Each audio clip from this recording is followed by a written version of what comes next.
मेरा नाम है कुलदीप कुमार और आप देख रहे हैं युवा दस्तक। युवा दस्तक पे आज हमारे साथ हैं शिक्षा चौधरी। इनका नाम ही है शिक्षा। बाबा साहब अम्बेडकर और महापुरुषों ने भी बोला है कि शिक्षा शेरनी का वो दूध है जो भी पिएगा दहाड़ेगा जरूर। और शिक्षा रूपी जब दूध किसी भी व्यक्ति के अंदर जाता है तो उसके अंदर की जो ताकत है वो निश्चित तौर से हम देख पाते हैं। जैसा नाम ही शिक्षा चौधरी है, अभी 8th और 9th तक की पढ़ाई किया है, आगे बहुत कुछ करना चाहती है। आज युवा दस्तक के मंच पे शिक्षा हमारे साथ जुड़ी है। हम शिक्षा से ही जानेंगे कि उसके सपने क्या हैं, वो ज़िंदगी में क्या बनना चाहती है, क्या करना चाहती है। और युवा दस्तक हर रोज़ ऐसे युवाओं के साथ बात करता है जो बचपन से अपनी सोच को मजबूत करना चाहते हैं, युवाओं की आवाज़ को बुलंद करना चाहते हैं, और वो भी बाबा साहब डॉक्टर अम्बेडकर के सिद्धांतों पे चल के, बाबा साहब अम्बेडकर के दिए संविधान के मूल्यों पे चलते हुए। क्योंकि इस देश में भारत का संविधान है, तो संविधान ने बहुत सारे अधिकार दिए हैं, और ये अधिकार जब महिलाओं की बात आती है, लड़कियों की बात आती है, क्योंकि बाबा साहब अम्बेडकर भी महिलाओं के लिए, लड़कियों के लिए लगातार सोचते थे। और वो बोलते थे कि मैं किसी भी समाज की उन्नति इस बात से आंकता हूँ कि उस समाज में महिलाओं ने कितनी उन्नति की है। खास तौर से उस दलित वंचित समुदाय की बात करता हूँ जहाँ पे आज भी भेदभाव, छुआछूत जैसे तमाम रूढ़िवादी प्रथाएं चल रही हैं, और युवा लड़के लड़कियों को मौके नहीं मिलते हैं। और उसी दलित समुदाय से आने वाली शिक्षा चौधरी आज लंबे सपने के साथ सोच रही है और कहती है कि मुझे कुछ करके दिखाना है। तो आज युवा दस्तक पे शिक्षा चौधरी, आपका स्वागत है। आप अपना परिचय बताइए। मैं शिक्षा चौधरी जिला ललितपुर से, छोटे से गांव से, जमुनिया से बिलोंग करती हूँ। और मतलब आज के दौरान पे हम सब मतलब आज़ाद हैं, ये सब कहते हैं, पर मुझे ऐसा लगता है कि सब पूर्ण रूप से आज़ाद है। पर जो हमारी जाति जमार आती है उससे आज़ाद नहीं है। क्योंकि जब ये कहीं भी जाओ तो अक्सर लोग ये क्वेश्चन करते हैं कि आपकी कौन सी जाति है, तो जाति तो बतानी पड़ेगी, तो मतलब हम बता देते हैं कि चमार है। तो उनके भेदभाव बहुत ज़्यादा बढ़ जाते हैं, मतलब उनके नखरे कुछ अलग हो जाते हैं, वो कुछ किसी और तरीके से रिएक्ट करते हैं हमारे साथ। तो मतलब कि बहुत कुछ भेदभाव है। और जो हमें देख रहे हैं लोग, उनसे ये कहना है कि वो सब कुछ जाने और पहचाने, क्योंकि लोगों को गुमराह किए हैं। और एक तो ये मतलब बागेश्वर धाम से चल रहा है, जो भी मतलब लोग एक तरह से गुमराह किए और कुछ नहीं है। तो मतलब लोगों को इतना गुमराह किए, खुद पढ़ रहे हैं, सब कुछ कर रहे हैं, मतलब जनरल ओबीसी। तो SC ST जो हमारा वर्ग आता है, मैं उनसे कहना चाहूँगी कि वो अच्छे से स्टडी करें, और जो गर्ल्स हैं, यूथ कमेटी से बॉयज़ हैं, वो भी अच्छे से पढ़ें। तो शिक्षा, आप चूँकि अभी आपने क्या पढ़ाई किया है, कितना उम्र हुआ है? अभी मेरी 13 है एज। पढ़ाई क्या कर रहे हैं?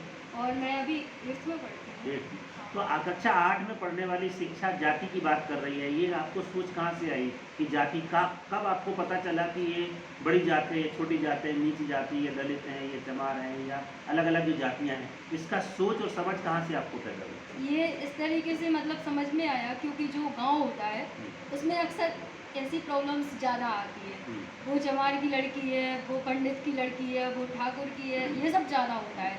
तो मतलब इसलिए जो गांव का भेदभाव होता है, छुआछूत भेदभाव, तो उससे ज़्यादा नॉलेज पड़ता है। और अक्सर गांव से बिलोंग करेंगे तो डिटेल में समझ में आता है। तो मतलब आपने गांव में ये चीज़ को सुना कि ये चमार की लड़की है, ये पंडित की लड़की हाँ। है।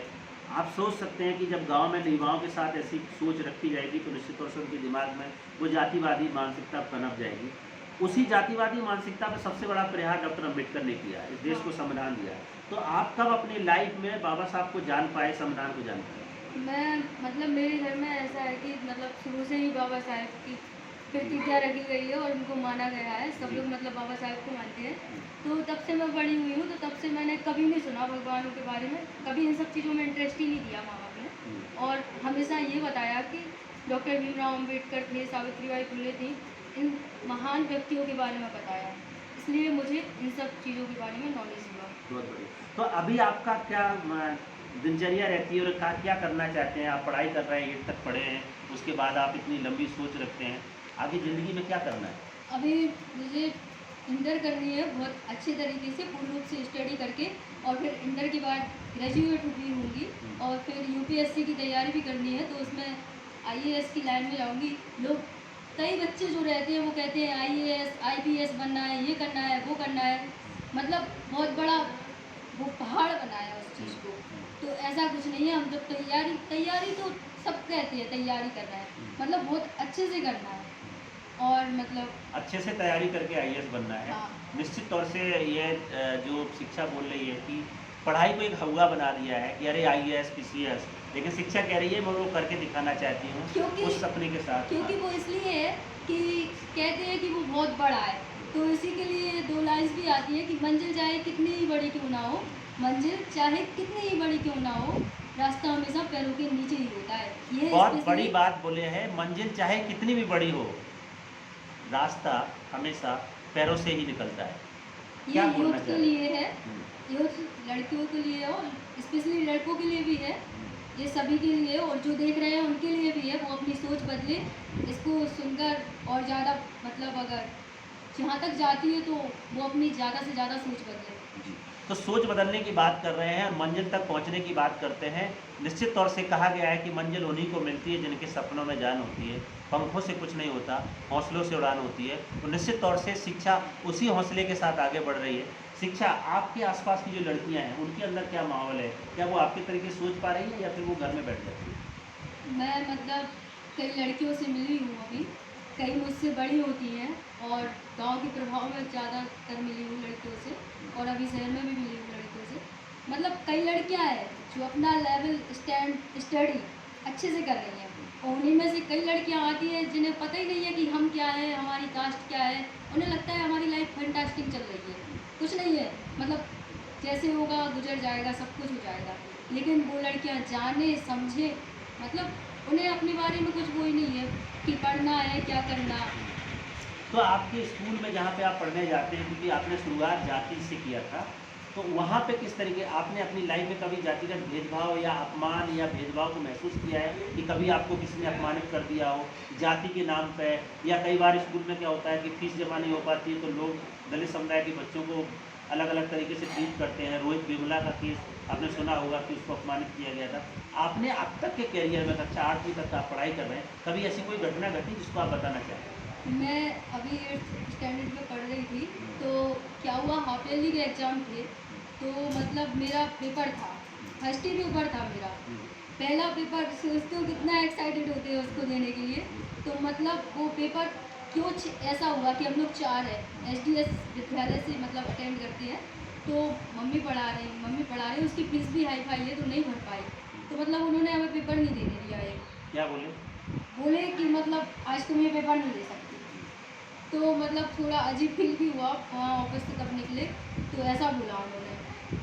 तो शिक्षा बता रही है कि पहला पेपर एक्साइटेड था पढ़ाई के लिए, एग्ज़ाम के लिए, लेकिन उसको फीस ना जमा होने के कारण, क्योंकि एक प्राइवेट कॉलेज की बड़ी फीस संख्या में जमा कराते हैं। और निश्चित तौर से न केवल शिक्षा के साथ ये घटना है, तमाम सारे युवा लड़के लड़कियाँ जो पढ़ाई करते हैं, खासतौर से दलित कम्युनिटी से आते हैं, फीस अगर नहीं भर पाते कि उसकी वजह होती है कि बहुत सारे आय के स्रोत नहीं है, आमदनी नहीं है, इतना मोटी फीस जमा नहीं कर पाते।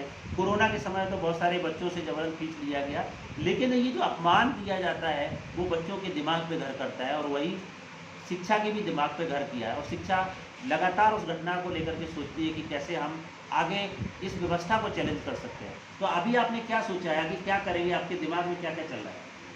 मेरे दिमाग में मतलब अभी बहुत कुछ चल रहा है, मुझे अभी बहुत टाइम है, बट मैं फिर भी बता रही हूँ, मुझे इंटर करना है, ग्रेजुएट होना है, फिर मुझे मतलब उस मंजिल तक जाना है आईएएस की, और फिर उसके बाद जो मेरे पास टाइम बचता है तो मुझे पॉलिटिक्स भी करना है, मतलब अपनी कास्ट को देखना है।